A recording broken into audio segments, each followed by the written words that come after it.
Are we still in a ceasefire? It's a big question right now. According to Central Command, CENTCOM, the U.S. military blew up 6 Iranian boats in the Strait of Hormuz today in response to Iran targeting American forces with missiles and drones. Joining us, managing editor of The Bulwark and MS Now contributor Sam Stein, and president emeritus at the Council on Foreign Relations, and author of the Home and Away Substack, Richard Haass. It seems like, Richard, that right now it is a ceasefire, but it's also the idea that it's a ceasefire is, I don't know, it feels like it's semantics. It's not actually a ceasefire if we're blowing up Iranian ships, is it? Well, it's not quite a ceasefire for that. We have a blockade on, which is an act of war. Iran is effectively blockading the strait as well.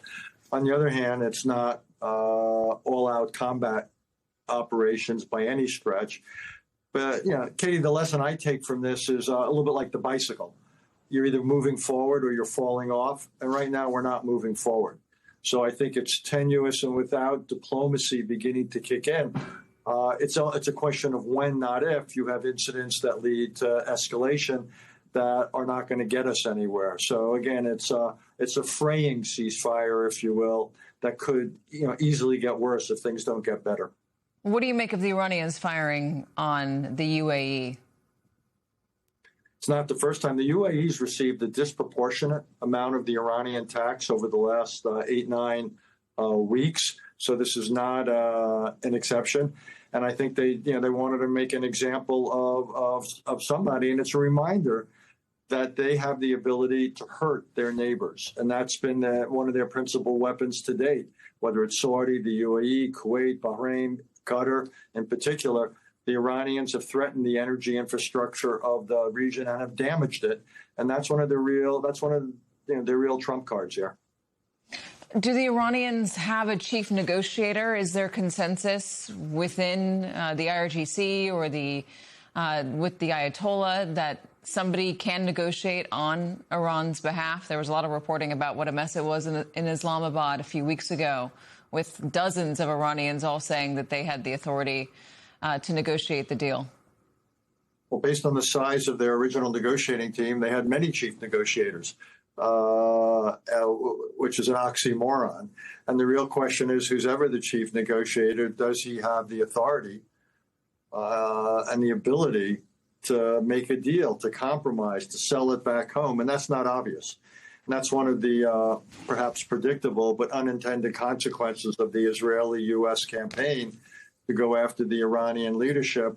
I always thought that regime change was, shall we say, highly, highly unlikely. But regime disruption is a reality. And that's essentially made it much more difficult for Iran to be a viable negotiating partner. So we had a poll last hour that showed, I think it was 17% of Americans now think that after we've gone into Iran that we're doing a good job there. It put aside whether they were in agreement about going into Iran in the first place. Sam, that's just how they feel about how it's going. The defense secretary and the president have both been adamant that it's going so well. They've said the American public is behind them, but that's not what the numbers show. My question is not so much how they feel about it right now, but how the American public might feel about it if we just pick up and leave without a deal. Well, first off, I want to see Richard on a bicycle after what he said. I think we all do. So maybe for the next segment, we can get him on a bicycle. Secondly is I noticed you asked him all the substantive questions, not me, which is fine. I get that. I get the political ones. No, I'm a little salty. Just saying that. As for your question, isn't that sort of what the crux of the matter is for Trump, is can he get up and leave? And would that have actual worse political outcomes than just staying the course, whatever we think staying the course is, right? Because right now we're in a situation where gas prices are rising. The public is already clearly souring on this endeavor. You're seeing it not just among independents and Democrats, but you do see a sizable portion of Republicans now who do not support the war and who are bothered by what's happening at home because of it. So that's one option, is just kind of muddle through it, right? The other option is just do something that's quite Trumpian in nature, which is to just say, mission accomplished, I'm done, we're out. And what happens then? Well, one is gas prices don't go down instantaneously. In fact, you basically see the Strait of Hormuz, so you are dealing with that problem for a much longer time frame. Two is suddenly you have to defend the whole act of going in the first place. What has the objective been that Trump's laid out? There's been several of them. One is to just contain Iran's nuclear program and destroy it. You can't say that if you go out now. The other one is to stop Iran from being a malignant regional actor.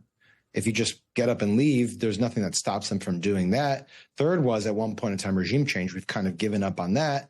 Fourth was to reopen the Strait of Hormuz. We will have given up on that if we get up and leave. So Trump's in a real bind, not just geopolitically, but domestically at home. There's no way to extricate himself from the situation that is politically elegant or convenient. Well, I ask you the political questions, which I think matter very much and are very substantial. So I'm going to put that out there. The other question I have is the White House keeps arguing that American voters have short attention spans, and they do, generally speaking.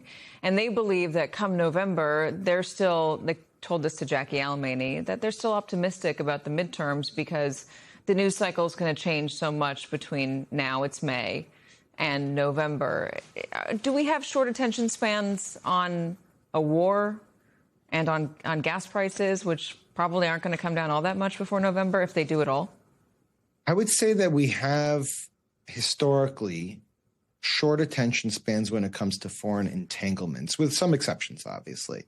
But if you look at polling data, time and again at election day, the public doesn't vote on foreign policy all that often. I would say the Iraq War is probably the exception in 2006. However, this is no longer just a foreign policy entanglement. This is a cost of living quagmire. And the inflation that is being caused by the spike in oil prices is being felt in a variety of different vehicles right now. So you look at air travel, for instance, and the bankruptcy of Spirit Airlines. Sure, some of it may have been about consolidation of airlines during the Biden administration, but the real acute reason that they folded was because of the rise of jet fuel prices. You look at food prices, which are dependent on gas. You look at a whole host of other goods that are going to go up.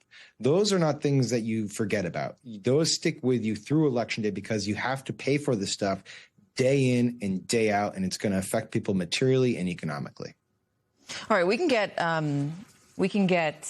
Richard on a bike, but we're just not going to do it while he's negotiating anything with Iran. All right? Smart. We've learned our lesson in the past. We're not going to do it this time. Oh. Hey. I get the reference. All right, Richard. You got it. I think our viewers got it as well. Richard and Sam, gentlemen, thank you very much. John Kerry.